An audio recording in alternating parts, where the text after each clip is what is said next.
क्या सीने पे चोट लगी भाई साहब? ये नरेंद्र मोदी जो राक्षस है, अमित शाह जो राक्षस है, यहाँ का जो पुलिस कमिश्नर राक्षस है, उसका राक्षसों का ये खूनी पंजा है। सिर्फ इतना पूछा गया कि ये लोग क्यों खड़े हैं मेट्रो पे, क्यों नहीं निकलने दे रहे। इनके पास कूपन है एग्जिट का, राजीव चौक का। परसों 4:30 बजे पुलिस वाले मुझे घसीट के ले जाते हैं और कुछ नहीं कर पाए भीड़ में, तो मुझे ये पंजा लगा के चले गए। पुलिस ने पहले लाठीचार्ज किया, पहले क्या बल्कि उन्होंने ही मारना पीटना शुरू किया, ये आतंकवाद पूरा शुरू किया। और वो हम पे नाम डाल रहे हैं कि हम एंटी नेशनल्स हैं। हम तो भाई देश को सुधारना चाह रहे हैं और ये उल्टा हम ही पे नाम डालते हैं। इनफैक्ट जो भी देश को सुधारने निकलता है उसके ऊपर सबसे पहले एंटी नेशनल का टैग लगा दिया जाता है। तो भाई अब सबको धीरे धीरे नजर आने लग गया है कि असली एंटी नेशनल कौन है। तुम मचा के मैं बिहार से यहाँ पे जंतर मंतर दिल्ली आया हूँ। जय हिंद, सत श्री अकाल, आदाब। मेरा नाम है शादाब और इस वक्त जश्न का माहौल है। यहाँ पर आप देख सकते हैं दिल्ली के जंतर मंतर की तस्वीरें। यहाँ पर जो भी नज़र आ रहा है उसके चेहरे पर एक अलग ही मुस्कुराहट नज़र आ रही है और इस मुस्कुराहट के पीछे की वजह क्या है वो सब लोगों को पता है, पूरा देश जानता है, पूरी दुनिया जानती है। हालांकि इनकी मेहनत रंग लाई और यहाँ पर जो है एक ये हाथ में तख्ती लेकर के फिर से आ गए हैं बच्चे जेनजी। ये लिख रखा है इन्होंने रेजिग्नेशन मुबारक। फ्रेंड्स, ये फ्रेंड्स क्यों लिखा?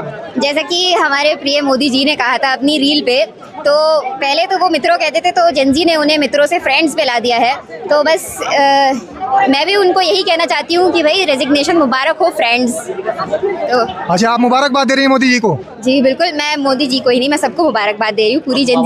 पूरी जेनजी कम्युनिटी को मैं मुबारकबाद दे रही हूँ, क्योंकि भाई हमारे लिए ये एक जीत से कम नहीं है, बल्कि ये एक जीत से कम नहीं है, क्योंकि हमने जो मेहनत की ये पूरे 28 दिन, ये उस मेहनत का फल है। तो जेनजी को पता तो था कि भाई कुछ तो होना है, हम यहाँ पे ऐसे ही तो नहीं खड़े थे।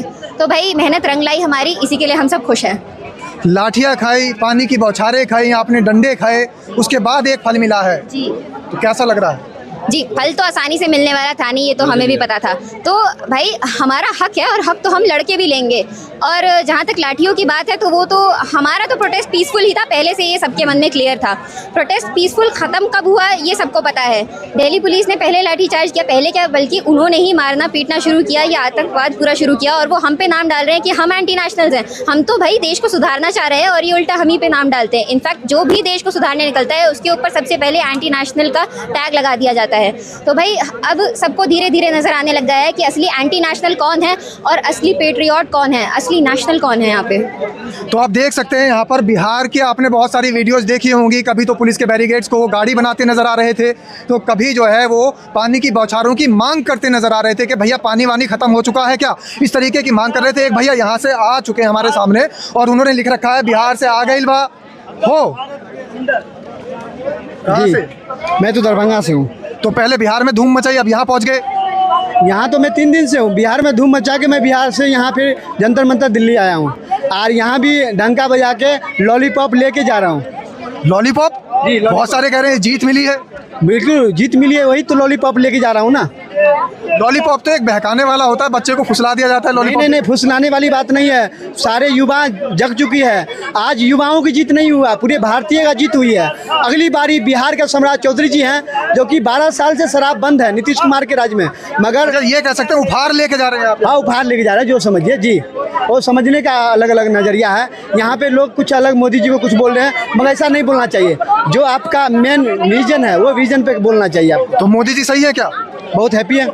नहीं, मोदी जी की जो कार्यशैली है वो सही है क्या, ठीक है क्या? हाँ, उनके जो कर्मचारी है, उनके जो मतलब विधायक है, उनके MP हैं, उनके जो भी कर्मचारी है वो कहीं न कहीं इसमें लापरवाही करते हैं। चलिए, सबका अपना अपना नज़रिया है और यहाँ पर जो है तमाम लोग इकट्ठा हैं, बहुत सारे यहाँ पर यूथ इकट्ठा हैं, सभी लोग अपनी अपनी राय रख रहे हैं और जश्न मना रहे हैं। यहाँ पर बहुत सारे लोग। ये आपके क्या सीने पे चोट लगी भाई साहब? ये नरेंद्र मोदी जो राक्षस है, अमित शाह जो राक्षस है, यहाँ का जो पुलिस कमिश्नर राक्षस है, उसका राक्षसों का ये खूनी पंजा है। सिर्फ इतना पूछा गया कि ये लोग क्यों खड़े हैं मेट्रो पे, क्यों नहीं निकलने दे रहे। इनके पास कूपन है एग्जिट का, राजीव चौक का।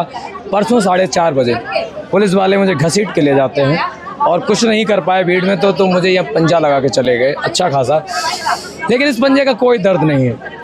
पहले तो आप कह रहे हैं राक्षस हैं, खूनी पंजा लगा है, अब तो उन्होंने आपकी बातें मान ली है, तो अब राक्षस थोड़ी बचे। मैं तो ये कहना चाहता हूँ कि वो कहाँ हैं भाजपाई नेता कि जो कहाँ मुंह दिखाएंगे कि ये एंटी नेशनल आतंकवादियों को जीत मिल गई, दहशतगर्दों को जीत मिल गई, दहशतगर्दियों को के सामने झुक गए मोदी जी। इसका मतलब फिर गलत कौन है? तो आप देखिए क्या जश्न है। इस देश के करोड़ों जनजीस को, करोड़ों युवाओं को जिनको अंडर एस्टिमेट कर रखा था इस सरकार ने, उनको लगता था कि ये लोग तो 3 पत्ती खेलेंगे, कभी कोई गेम खेलेंगे और घर पर ही रहेंगे, बाहर नहीं निकलेंगे। अरे गर्मी बहुत है तो एसी में से नहीं निकलेंगे, रील्स बनाते हैं। अरे नरेंद्र मोदी जी, आपने इंटरनेट बंद कर दिया, उसके बावजूद भी इस युवा ने रील बना करके आपको, आपकी सरकार को रेल दिया, रेल बना दी। तो ये युवाओं की पावर है। लेकिन दहशतगर्द, आप ये तो बता दीजिए कि आप दहशतगर्द की जीत बता रहे हैं, हाँ। दूसरी तरफ आप राक्षस बता रहे हैं मोदी को। अब तो सही काम करने लग गए ना। देखिए, नरेंद्र मोदी इंसान होते तो हमारी 12 साल की बच्चियों के सीने पे चढ़ के दिल्ली पुलिस का एक कांस्टेबल इसके कपड़े नहीं फाड़ता। अगर तड़ीपार अमित शाह हमारे देश का गृह मंत्री होता तो हमारे देश की सीमा सुरक्षित होती और हम जैसे दहशतगर्द पाकिस्तान से आके यहाँ आतंक नहीं मचा पाते। अच्छा, एक बड़ा सवाल है, क्या जो जख्म दिए गए हैं स्टूडेंट्स को वो धर्मेंद्र प्रधान के इस्तीफे से भर जाएंगे? देखिए, एक शुरुआत है और मैं कहता हूं कि जब जब भारतीय जनता पार्टी को ये लगता है कि हमारे देश में गौर से सावरकर मनवादी सरकार चलेगी, नहीं, हर बार राष्ट्रपिता महात्मा गांधी जी की जीत हुई है। इस आंदोलन से भी राष्ट्रपिता महात्मा गांधी जी की बड़ी जीत हुई है। अरे उन्हीं के रास्ते पर अहिंसा को अपनाते हुए आदरणीय सोनम वांगचुक जी ने, दीपिका जी ने ऐलान किया था। हमारे युवाओं ने सर फुड़वाए, बेटियों के कपड़े नोचे गए, चाहे तो हम रिटालिएट कर सकते थे, लेकिन नहीं, राष्ट्रपिता महात्मा गांधी जी की जीत हुई और हमारे अंबेडकर साहब के बनाए हुए, बाबा साहब अम्बेडकर के बनाए हुए संविधान की जीत हुई। तो संविधान से देश चलेगा और इस देश की सरकार हमारी नौकर है, आवाम इस देश की मालिक है। जिस परंपरा तोड़ दिया आपने, भाजपा की परंपरा तोड़ दी। इस्तीफे वाली नहीं है, कहा था ना, अरे इस्तीफा भी लेंगे, इस सरकार की जवाबदेही भी तय करेंगे। शुरुआत है। और मैं योगी आदित्यनाथ को बता देना चाहता हूँ, यहाँ पर जुनैद भाई जो खाना खिला रहे थे, जो इंसानियत का काम कर रहे थे, उनके घर वालों को उठा लिया। बुलडोजर वाले, आपका क्या नाम है? मेरा नाम प्रशांत यादव है। बुलडोजर वाले, तू मुझे जानता है, इस बार तेरा नंबर है। 26 करोड़ उत्तर प्रदेश की जनता रील बना के तेरी भी रेल बना देगी, तेरा तो बुलडोजर बना देगी। तो होशियार, या तो होश में आ और गलती मान जुनैद भाई के लोगों को छोड़, नहीं तो हम गाजियाबाद से लेकर लखनऊ तक तेरा रेल बना देंगे, तेरा लंका फूंक देंगे। ये प्रधानमंत्री ने कहा था ये शब्दों के रील बनाओ छात्रों, तो बना तो दी। सारे बच्चों ने इतनी रील बनाई है कि प्रधानमंत्री ने नेट ही बंद कर दिया। प्रधानमंत्री तो खुद इंस्टाग्राम पे आ गए। हेलो फ्रेंड्स 12 बजे ये जीत है। जो प्रधानमंत्री 12 सालों में एक प्रेस कॉन्फ्रेंस करने की हिम्मत नहीं जुटा पाया, वो रात को 12 बजे मजबूर हुआ और पर्सनल कॉन्फ्रेंस की टेलीप्रॉम्प्टर के सामने और कहते हैं हेलो फ्रेंड्स। लेकिन एक बात ये भी सामने आ रही है, आप ही के तमाम युवा है वो ये बात बता रहे हैं कि मेलोनी के दबाव में उन्होंने इंस्टाग्राम पे रील बना दी।